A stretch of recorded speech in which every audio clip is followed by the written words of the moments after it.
la migration vers Spring Boot 4. C'est pas juste une mise à jour de plus, là. C'est vraiment la clé pour accéder à tout ce qu'il y a de nouveau dans l'univers de Spring. Alors la question, c'est comment on fait ça sans se casser la figure? Mais c'est ça, la grosse question. Quand on regarde tout ce qu'il y a à faire, on se demande par où est-ce qu'on commence au juste? Ça peut avoir l'air d'une grosse montagne à grimper, c'est intimidant. Mais bon, la bonne nouvelle, c'est que même pour la plus haute des montagnes, il y a toujours un chemin. Alors, aujourd'hui, on va se concentrer sur l'essentiel. On va tracer une ligne droite à travers les deux plus gros morceaux, les deux plus grands défis de cette migration. On parle bien sûr de la sécurité et de la gestion des données. Bon, assez parlé, on met les mains dans le code. Et pour commencer, on va y aller avec une victoire facile, un quick win comme on dit, juste pour se donner un peu de momentum. On va parler du fameux grand renommage vers Jakarta. OK, donc avec le saut vers Jakarta EE11, le tout premier changement, c'est presque juste cosmétique, mais c'est absolument essentiel. Regardez bien, tout ce qui avant commençait par Javax, eh bien maintenant ça doit commencer par Jakarta. C'est littéralement aussi simple que ça. Javax.persistence, ça devient Jakarta.persistence. C'est un changement mécanique, oui, mais c'est la fondation de tout le reste. Et le plus beau dans tout ça, la solution, c'est souvent aussi simple qu'une seule commande, un bon vieux rechercher remplacé sur l'ensemble du projet.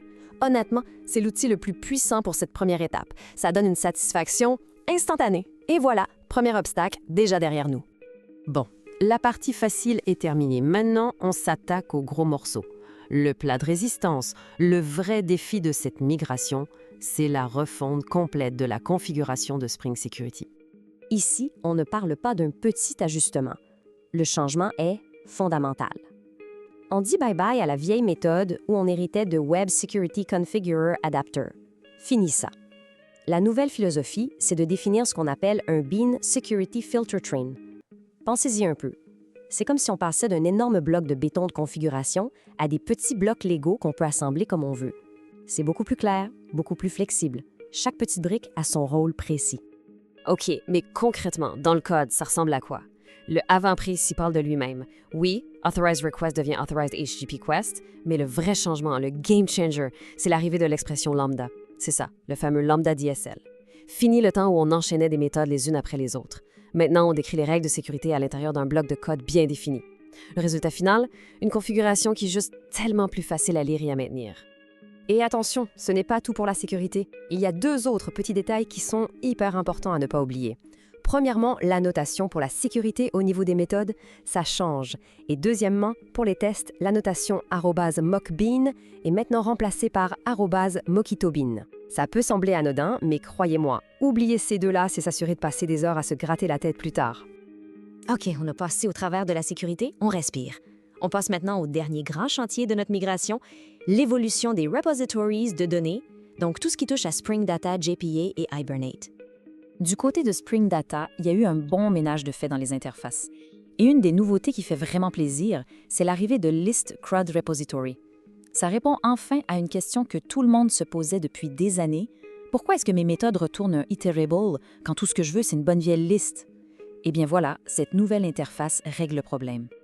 Alors, concrètement, qu'est-ce que ça change? Avant, on héritait de Paging and Sorting Repository et bien souvent, on devait caster le résultat en liste. C'était un peu du bricolage, on va se le dire. Maintenant, c'est terminé. On peut juste hériter des deux interfaces en même temps. On a le meilleur des deux mondes. On a nos listes par défaut et on garde toute la puissance de la pagination et du tri pour quand on en a besoin. C'est propre, c'est net, c'est efficace. Juste un petit heads-up avant de continuer. La migration vers Spring Boot 4 amène aussi une mise à jour vers Hibernate 7. Il faut savoir un truc, cette nouvelle version est beaucoup plus stricte que les anciennes. Alors, il y a deux points principaux où il faut faire attention. Premièrement, Hibernate est devenu très pointilleux sur les requêtes. Il n'aime plus du tout les jointures implicites. La règle d'or maintenant, c'est d'être explicite. On utilise toujours le mot-clé « join ». Deuxièmement, méfiez-vous de la génération des ID. La stratégie par défaut, auto, a changé de comportement. Le meilleur conseil, ne laissez pas Hibernate décider. Définissez explicitement votre stratégie, que ce soit Identity ou Sequence. Et voilà, on arrive au sommet. On a grimpé la montagne. Maintenant, pour être certain de ne rien oublier, on va résumer tout ça en une checklist simple et claire. La recette pour une migration réussie. Voici le plan de match en 5 étapes. Étape 1, on s'assure d'être sur Java 17 ou plus. C'est non négociable. Étape 2, le fameux rechercher-remplacer global de Javax à Jakarta.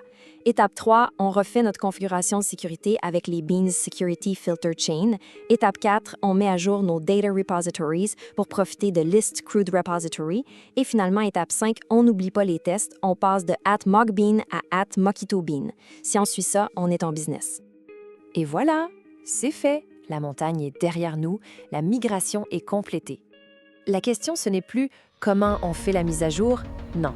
La vraie question maintenant, avec tous ces nouveaux outils et cette base solide, c'est qu'est-ce qu'on va bâtir de génial avec ça?